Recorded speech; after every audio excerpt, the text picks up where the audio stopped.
অবশেষে জিন রাজ্যে ইমতিয়াজ এবং নাজিরার বিয়ে হলো। বিয়ের পর আমি ইমতিয়াজের ঘরে বসে আছি। কিছুক্ষণ বাদেই দেখলাম ইমতিয়াজ ঘরের ভেতর হাঁটাহাঁটি করছে, আবার অদৃশ্য হয়ে যাচ্ছে, আবার সামনে চলে আসছে।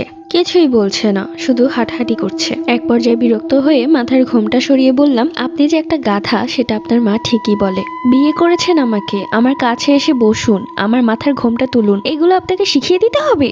কোন জাতের জিন আপনি? একদম গাধা। এই মেয়ে, চুপ করে বসে থাকো, এমনিতে রাগে আমার শরীর ফেটে যাচ্ছে।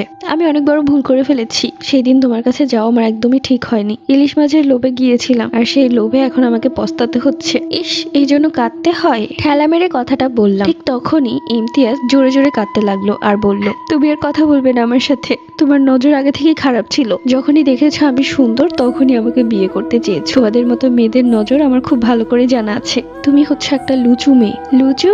লুচু আবার কি? ভালো বলেছেন, আমার খুব লিচু খেতে ইচ্ছে করছে। এখন অবশ্য লিচুর সিজন না, তারপরেও আমার খুব লিচু খেতে ইচ্ছে করছে। আপনি তো আমার স্বামী, আপনার উচিত আমার যা যা পছন্দ সবকিছু এনে দেওয়া। তাহলে এক্ষুনি আমাকে লিচু এনে দিন।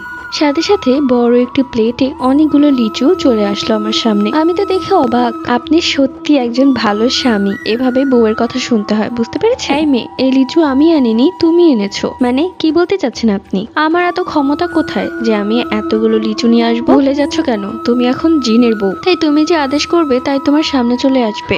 হাই, এটা তো আমার মাথায় আসেনি। আমি তো জিনের বউ। ঠিক আছে, এখন আমি চাচ্ছি আমার সামনে একটা ঝাড়ু চলে আসুক। ঝাড়ু? ঝাড়ু দিয়ে কি করবে? ঝাড়ু দিয়ে আপনাকে পেটাবো। আমার রাজ্যে আমার ঘরে এসে বাহাদুরি শুরু করে দিয়েছো? ভুলে যেও না, এটা তোমার ঘর না, এটা আমার ঘর। তাতে কি হয়েছে? ঝাড়ু তো চলে এসেছে। এখন এই ঝাড়ুর বাড়ি খেতে না চাইলে তাড়াতাড়ি সামনে এসে আমার ঘোমটা তুলুন। ইমতিয়াজ ভয়ে ভয়ে সামনে চলে আসে এবং আমার ঘোমটা তুলে। ঘোমটা তুলেছেন ভালো কথা, এরকম ভেড়ার মতো কাচ্ছেন কেন? এবার কিন্তু ঝাড়ু দিয়ে সত্যি সত্যি একটা বাড়ি দিব। কি করেছি আমি? তুমি যা বলেছো তাই তো করলাম। এবার কিন্তু সত্যি সত্যি ঝাড়ু দিয়ে একটা বাড়ি দিব। আমাকে বলছিস না কেন? বউ, তোমাকে খুব সুন্দর লাগছে, এটা বল।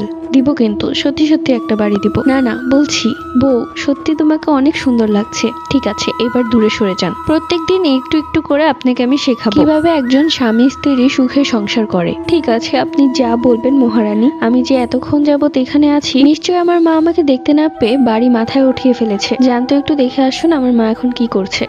মনে হচ্ছে আমি তার গোলাম। কিছু কি বললেন আপনি? না না, কিছু বলিনি। আমি এক্ষুনি যাচ্ছি আমার শাশুড়ি মা কি করে তা দেখতে। 5 মিনিট পর ইমতিয়াজ চলে আসলো। কি হয়েছে? এত সময় লাগলো কেন? কি করছে আমার মা? আপনার মা নাক ডেকে ঘুমাচ্ছে। উফ, বাঁচলাম। হয়তো মা আমাকে দেখতে না পেয়ে কি যে করতো। উফ, একটা কথা বলবো নাজিরা? কিসে? আপনি যেমন পাজি, আপনার মাও কি তেমন পাজি? কি বললি তুই? পর্বত